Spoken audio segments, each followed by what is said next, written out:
Today, we need to talk about James Fishback. We need to talk about him plainly, honestly, directly, and without pretending that this is just another normal primary fight.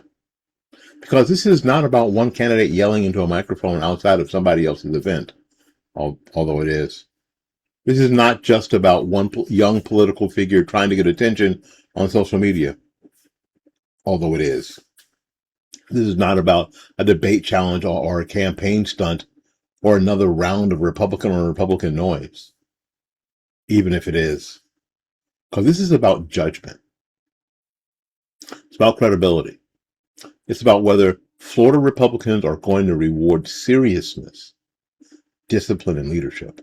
Or are we going to just let the loudest guy in the room pretend that noise is courage? And that's why this whole thing goes so well with Fightback Media's endorsement of Byron Donalds. Our endorsement of Byron Donalds is the positive case. Donalds is a serious candidate. He's a conservative who has done the work. I say that all the time. Republicans lose because they simply haven't done the work.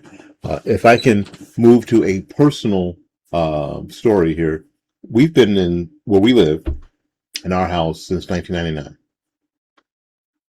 We have had three. I'll make this right. I'm sorry. 4 candidates or candidate representatives come to our house since 1999. And 2 of them were friends of mine. Actually, 3 of them are friends of mine.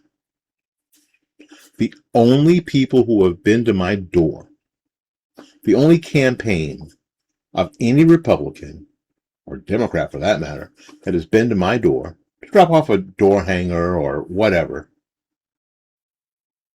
wasn't Barack Obama. He was one of them. Although we live in a 70-30 community, Democrat to Republican, wasn't Barack Obama. And it wasn't Kathy Castor, who is still my U.S. rep. Was not. It's Byron Donald. And they've been here 3 or 4 times for this primary. Let me give you an idea. There are 3 Republicans on my block. 3. And they all live in my house. And they came here 3 times so far in the primaries. I respect that. Because I've always said that Republicans lose because they don't do the work. They don't make the case.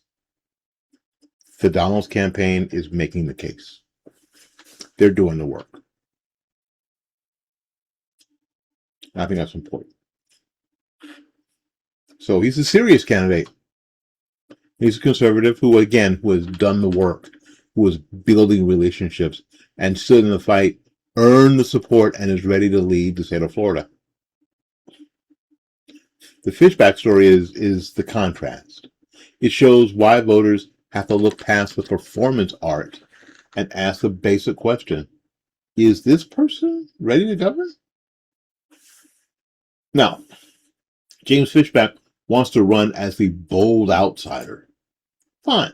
There's nothing wrong with being an outsider. There's nothing wrong with being young. Nothing wrong with challenging the system. Nothing wrong with walking into a race and saying the party needs fresh energy. Because in fact, conservatives should be open to fresh energy. Mitch McConnell? We should want new voices. Come on now, we should. We should want new fighters and new leaders, but fresh energy is not the same thing as maturity. Being loud is not the same as being right. And being aggressive is not the same as being prepared. And being controversial is not the same thing as being courageous. And here's the part that voters really need to understand. Fishback is not just some guy with a few spicy campaign clips. He's got a federal court record behind him that cannot be waved away as gossip. In the case of Greenlight Capital and DME Capital Management against James T. Fishback, the federal court record says that Fishback stipulated that he breached confidentiality provisions of his employment agreement more than 60 times, more than 60 times, more than 60 times, and consented to a permanent injunction against future violations. The court also said that Greenlight was entitled to attorney's fees and costs, and the court awarded them $1,198,464.02 and fees of $120,052.01. That is more than $1.3 million in costs. Now, let me be precise. I want to be precise, because this is not some left-wing media. We're not here to throw around charges that we can't support. This is not a criminal conviction. It's not. This is not me saying that Fishback committed some crime that the court didn't find. I'm not saying that at all.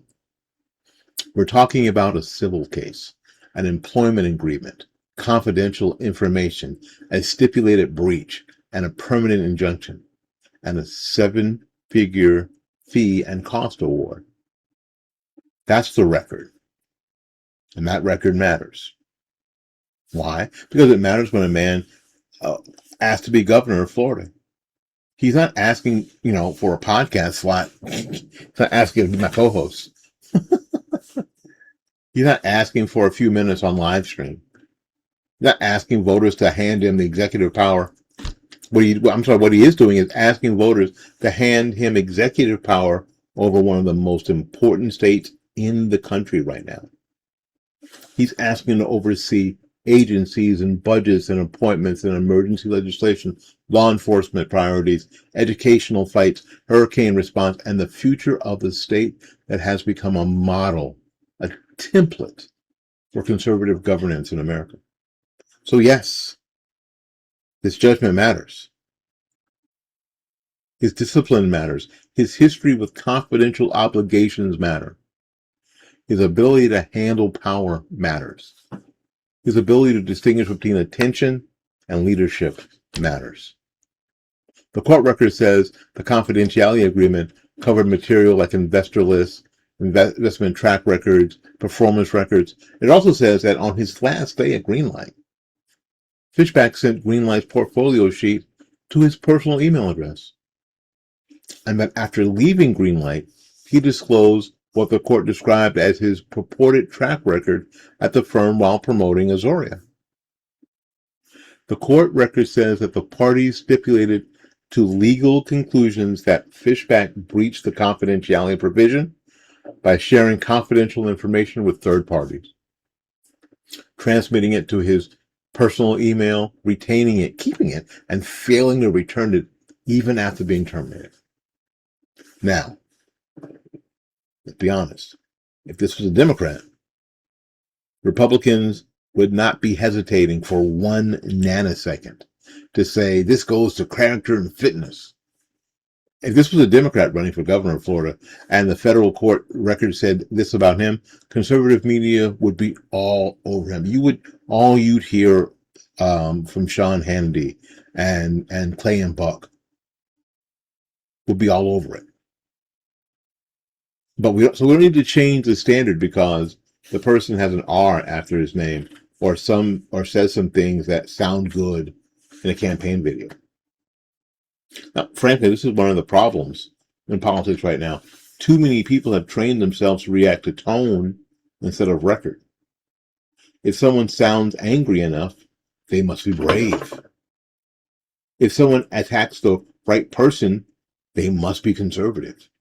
If someone says America first loudly enough, they must be trustworthy. But a movement that lets slogans replace standards is a movement begging to be embarrassed.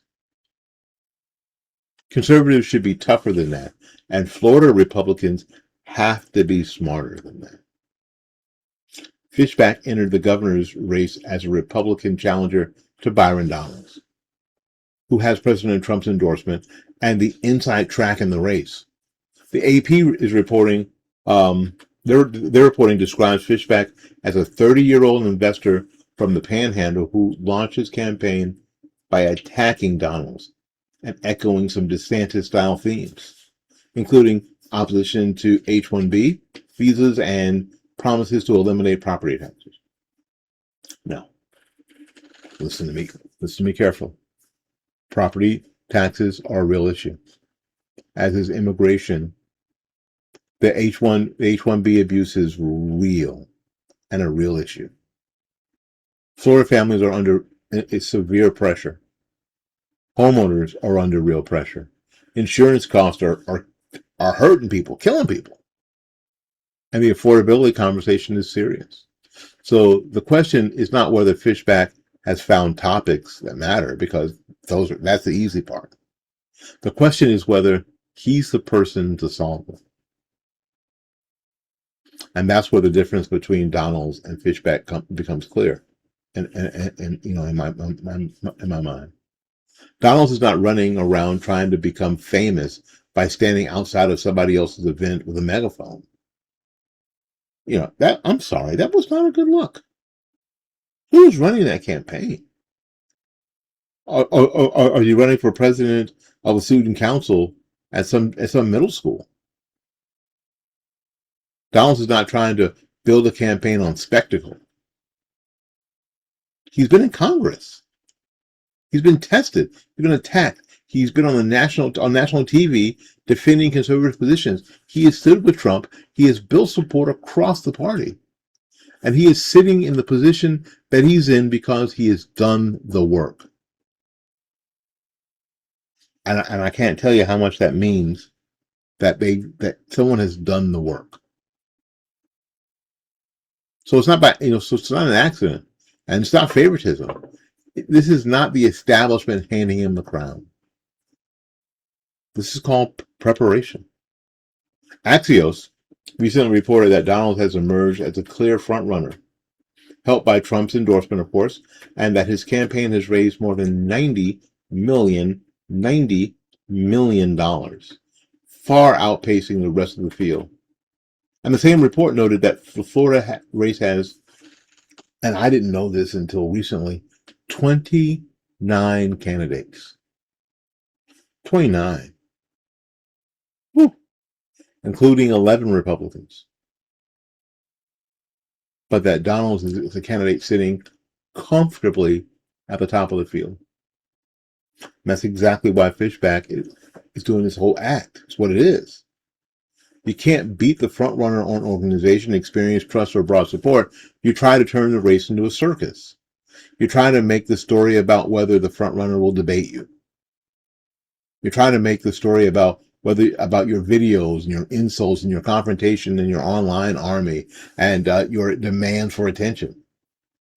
But frankly, Florida doesn't need a governor who's good at creating clips. Florida needs a governor who can govern. Now, there's also a residency question. This popped up a little bit ago.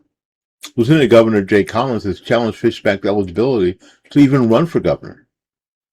And WUSF reported that a Tallahassee judge has set a 2-day hearing beginning on July 21st on that particular challenge.